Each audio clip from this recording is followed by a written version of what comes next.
Hello friends, Radhe Radhe. मैं ललिता टंडन, एस्ट्रोन्यूमरोलॉजिस्ट। आप सबको मेरा प्यार भरा नमस्कार। स्वागत है आपका क्या कहते हैं आपके नंबर में।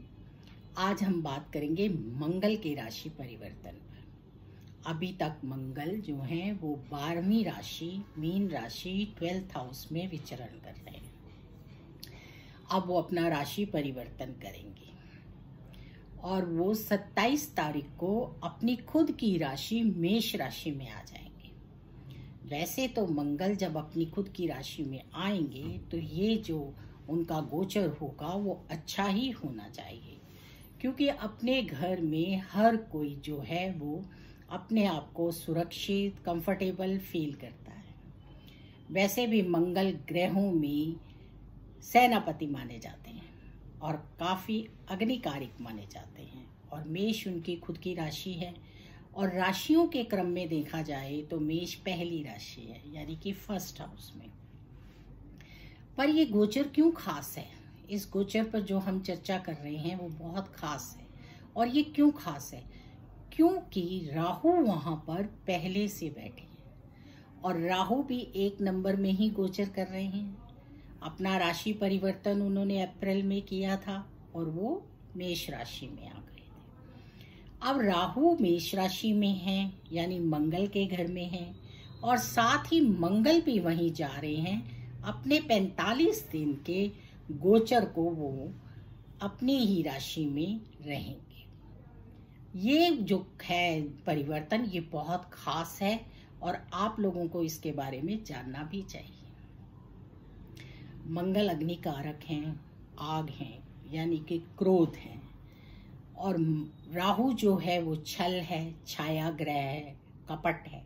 ऊपर का हिस्सा राहु का है और नीचे का हिस्सा केतु का। आप सबको पता है कि जब समुद्र मंथन हुआ था तो अमृत पीने के कारण ये 2 धड़ कर दिए थे भगवान ने, और एक छाया ग्रह है, दोनों छाया ग्रह हैं, एक है राहु और एक है केतु, जिनका हमारी लाइफ पर बहुत असर भी होता है। लोग राहु और केतु की दशाओं में बहुत परेशान भी होते हैं, लेकिन अगर राहु कुंडलियों में अच्छी जगह पर होते हैं तो वो बहुत राइस भी करते हैं। अब ये जो दोनों जने मिलकर बैठेंगे तो ये एक योग का निर्माण करेंगे, अंगारक योग, और उससे आप लोगों को बहुत सारी बेनिफिट्स भी होंगे और परेशानियां भी होंगी। तो ये जो 45 दिन हैं आप लोगों ने बहुत सोच समझ कर चलना।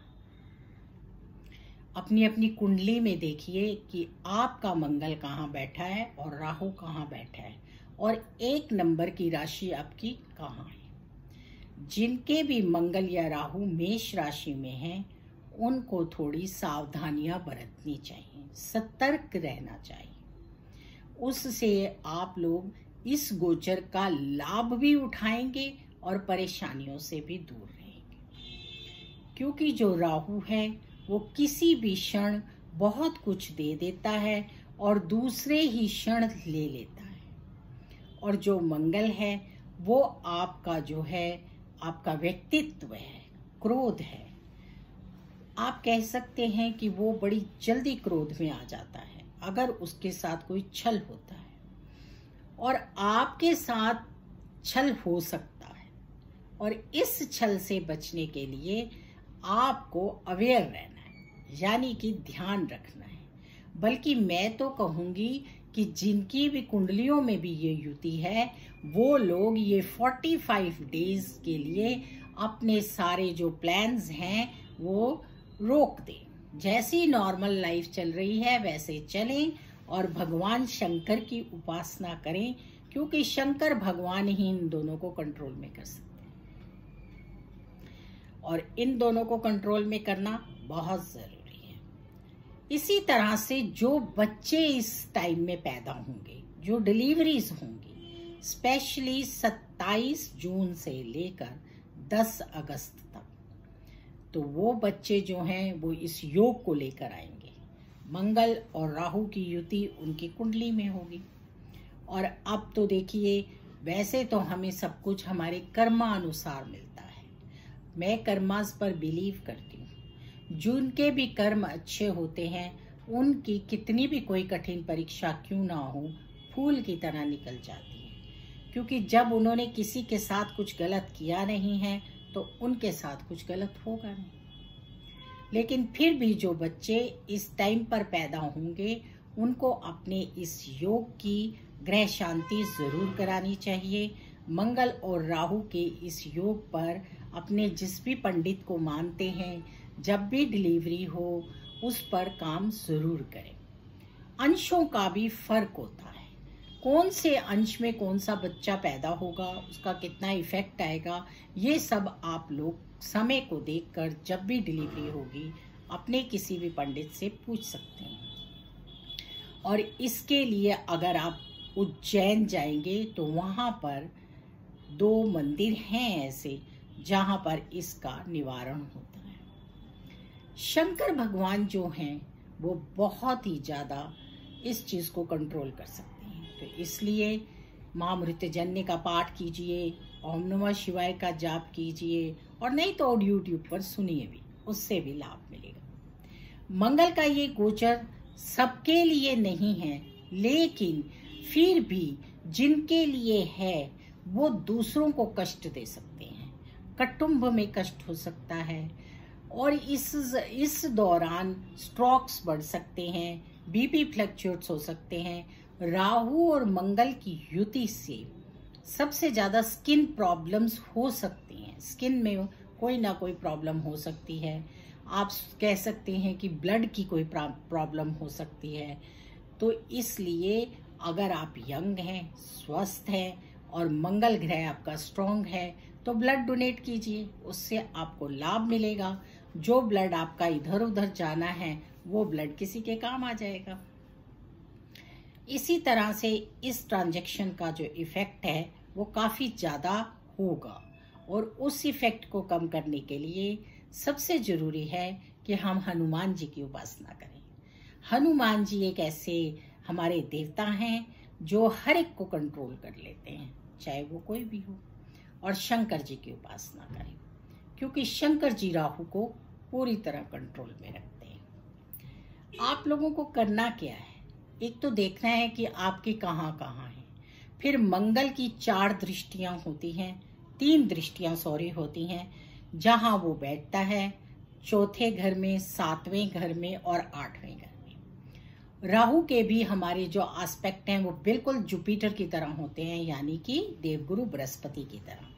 राहु आगे और पीछे भी देखता है, ये बहुत ज्यादा स्पेशल है जो मैंने आपको बताया। और राहु जो है उसकी 5वीं, 7वीं और 9वीं दृष्टि होती है, और ये रेट्रो होता है, उल्टा चलता है। तो आप लोगों को ध्यान रखना है कि जैसे इनके अंश नजदीक आएंगे, अभी राहु कितने अंश पर है, और जो मंगल है वो बहुत जल्दी अपना राशि परिवर्तन कर लेता है 45 डेज में, तो जल्दी जल्दी अंश को कवर करेगा।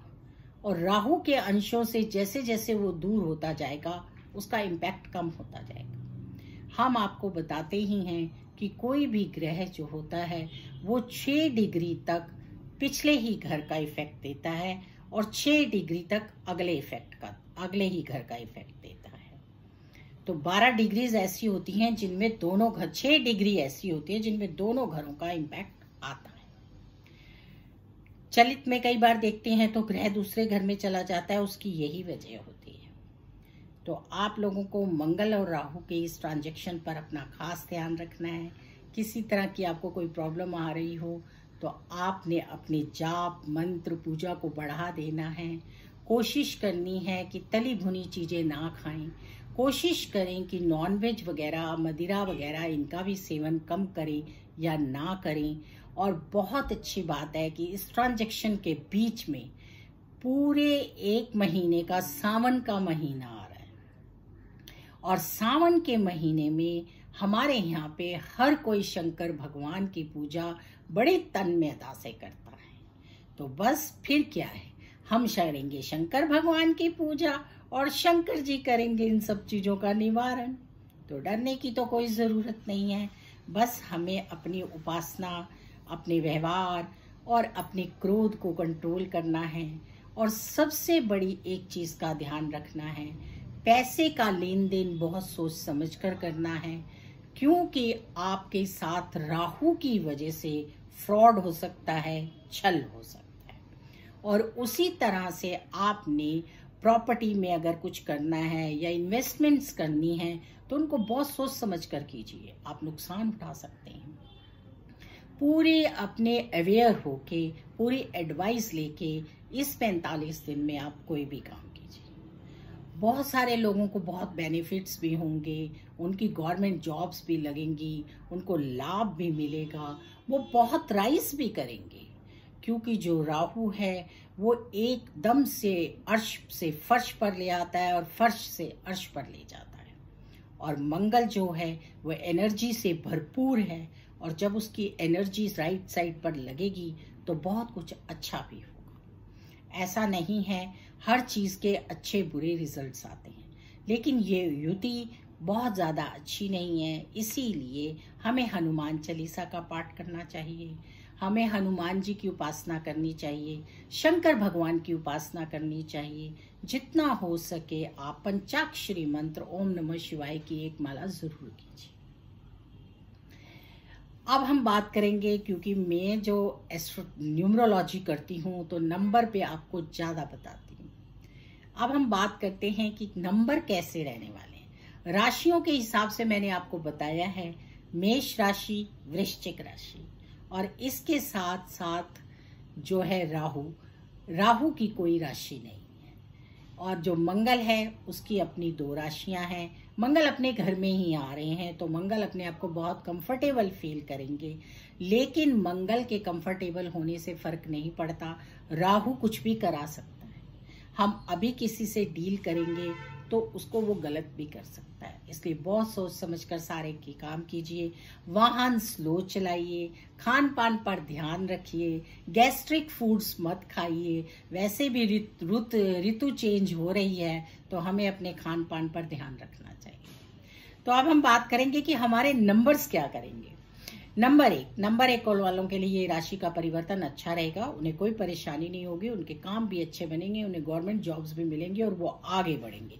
बस उन्हें ध्यान रखना है कि किसी भी तरह की गैस्ट्रिक प्रॉब्लम ना हो, क्योंकि नंबर 1 वालों को अगर गैस्ट्रिक प्रॉब्लम होगी तो वो थोड़ा बहुत अपने आप को लो फील करेंगे और गैस की वजह से उन्हें लगेगा कि पता नहीं क्या हो रहा है।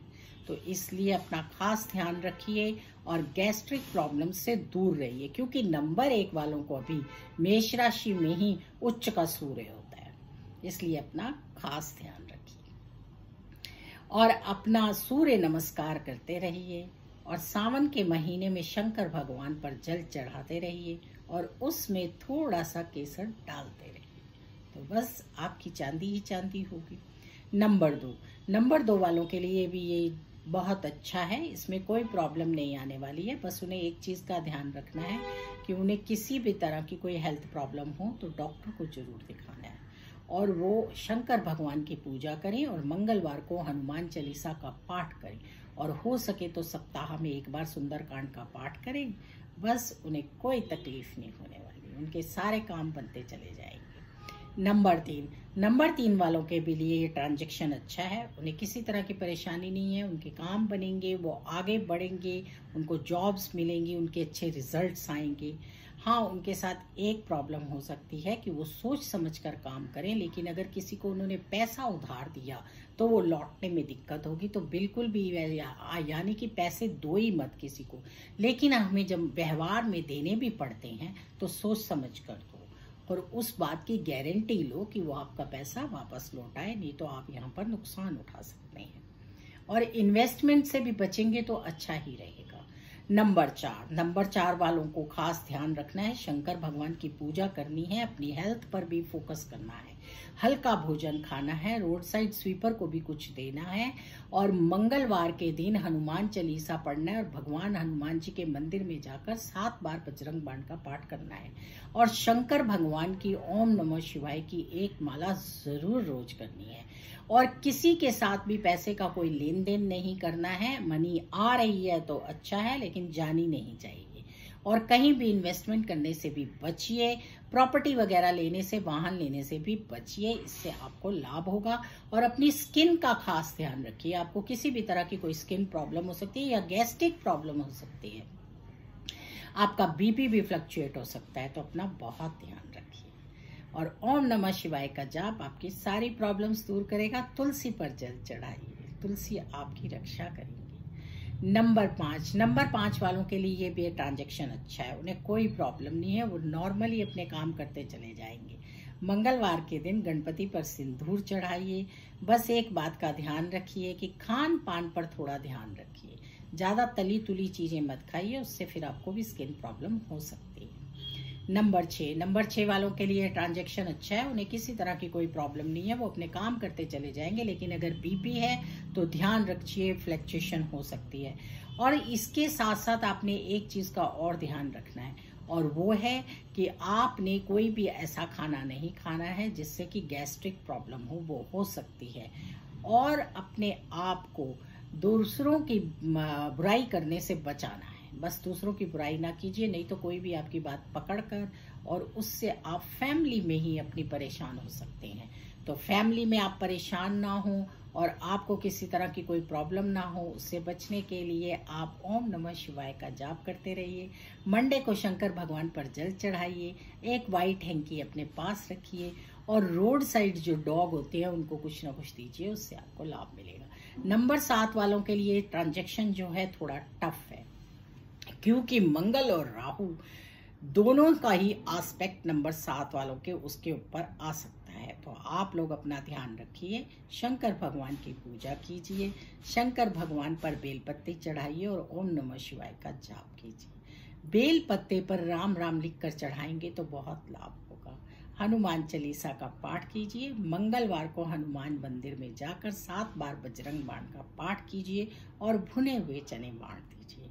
अपने खान पान का भी खास ध्यान रखिए। अगर किसी भी तरह की कोई मेडिकल प्रॉब्लम चलती आ रही है, वो बढ़े ना, उस पर भी फोकस रखिए। नंबर 8 वालों के लिए ये ट्रांजैक्शन अच्छा है, उन्हें कोई प्रॉब्लम नहीं होगी, उनका काम बढ़ेगा, उनकी हर जगह अच्छा काम बढ़ेगा, उन्हें किसी तरह की कोई प्रॉब्लम आने वाली नहीं है। बस उन्हें करना क्या है कि शनिवार के दिन पीपल पर जल चढ़ाना है, हनुमान चालीसा का पाठ करना है, और राहु के लिए उनको रोड साइड जो डॉग हैं उनको कुछ ना कुछ देना है, और स्वीपर को भी कुछ ना कुछ देना है। उससे उनकी गाड़ी अच्छी चलती जाएगी और उनको लाभ ही लाभ होगा। पर हाँ, वो भी किसी को पैसा देने से बचे, और उनके पास पैसा लेने वालों की ऑफर्स भी आएंगी। लेकिन अगर आप किसी को पैसा देना भी चाहते हैं तो बहुत सोच समझ कर दीजिए, इससे आपको लाभ होगा। नंबर 9 वालों को बहुत खास ध्यान रखना है, ड्राइव धीरे करनी है, गुस्सा नहीं करना है, अपने कामों को सोच समझ कर करना है, कहीं भी इन्वेस्टमेंट भी सोच समझ कर करना है। मैं तो कहूँगी कि आप 45 डेज के लिए टाल ही दीजिए इन्वेस्टमेंट्स, पर अगर फिर भी करना चाहते हैं तो सोच समझ कर कीजिए। हनुमान मंदिर में जाइए और हनुमान जी पर इस पूरे ट्रांजेक्ट में आप हर मंगलवार को 4 लड्डू बेसन के, 1 गुलाब के फूलों की माला और 1 अनार जरूर अर्पण कीजिए। हनुमान चालीसा का पाठ कीजिए, हो सके तो सुंदरकांड का पाठ कीजिए, और रोजाना शंकर भगवान पर आप ये 45 डेज जल जरूर चढ़ाइए, ताकि आपकी सारी की सारी जो मनोकामनाएं हैं वो भी पूरी हों और आपको गुस्सा भी कम आए और काम बनता रहे। आप छोटी सी बात पर गुस्सा कर सकते हैं और वो गुस्सा आपको नुकसान दे सकता है। हमारा मतलब पहले ही आपको इसीलिए अवेयर करना होता है। और आपको स्किन प्रॉब्लम्स हो सकती हैं, ब्लड रिलेटेड प्रॉब्लम हो सकती हैं, आपको किसी भी तरह का बीपी वगैरह भी फ्लक्चुएट हो सकता है। उन सब से बचने के लिए आपको डॉग की सेवा करनी है, हनुमान चालीसा पढ़ना है और खान पान पर खास ध्यान रखना है।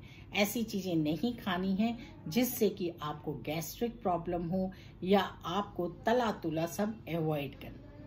हो सके तो 1 नारियल पानी रोज पीजिए, जिससे आपकी अग्नि थोड़ी शांत रहे।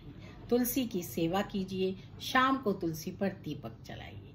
इन सब चीजों को करने से आपके अच्छे रिजल्ट आएंगे और आपके सारे काम बनते चले जाएंगे। सावन का महीना शुरू होते ही रोज शंकर भगवान पर जल चढ़ाइए और उसमें थोड़ा सा लाल चंदन डाल लीजिए। फिर देखिए, आपको पता भी नहीं चलेगा कि आपका समय कितना खूबसूरत और बढ़िया होगा और आपके सारे काम बन जाएंगे। क्योंकि आर्थिक दृष्टि से आपका समय भी अच्छा है, कोई प्रॉब्लम नहीं है।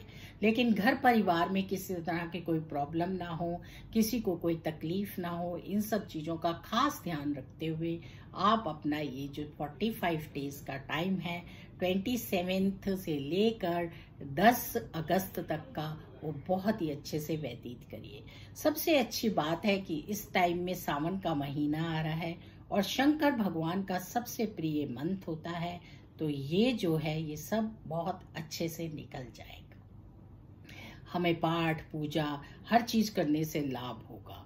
हमारी जो आध्यात्मिक शक्तियां हैं वो बढ़ेंगी। बस जिनकी भी डिलीवरीज होनी है, जिनके के घर बच्चे पैदा होने हैं, वो उन बच्चों की पूजा जरूर कराएं और उनके इस योग की शांति जरूर कराएं। उनसे भी शंकर भगवान की पूजा कराएं और उन पर भी शंकर भगवान की अपार कृपा हो। हम ऐसे दुआएं करते हैं। तो जो भी लोग हैं वो अगर करा सकते हैं तो मैं एक एडवाइस करूंगी, वो लोग रुद्राभिषेक कराएं। सावन में रुद्राभिषेक कराने से बहुत लाभ मिलेगा और आपकी हर तरह की जो समस्याएं हैं वो सॉल्व हो जाएंगी। अब हर कोई रुद्राभिषेक नहीं करा सकता, तो हर रोज 5 पत्ते बेलपत्ते लीजिए और शंकर भगवान पर राम नाम लिखकर चढ़ाइए, उससे भी आपकी समस्याएं दूर हो जाएंगी। अब अगर आप ये भी नहीं कर सकते तो एक माला ओम नमः शिवाय की जरूर कीजिए। वो भी नहीं कर सकते तो अपने YouTube चैनल पर महाव्रतजन्य पाठ की थोड़ी देर अपने घर में धुन लगाइए, उससे भी आपको लाभ मिलेगा। तुलसी की सेवा कीजिए, वो आपकी रक्षा करेंगी। तो चलिए, इस तरह से मंगल के इस परिवर्तन पर आप सब, मैंने हमेशा आपको कहा है, आज भी कह रही हूँ, ये गोचर होता है।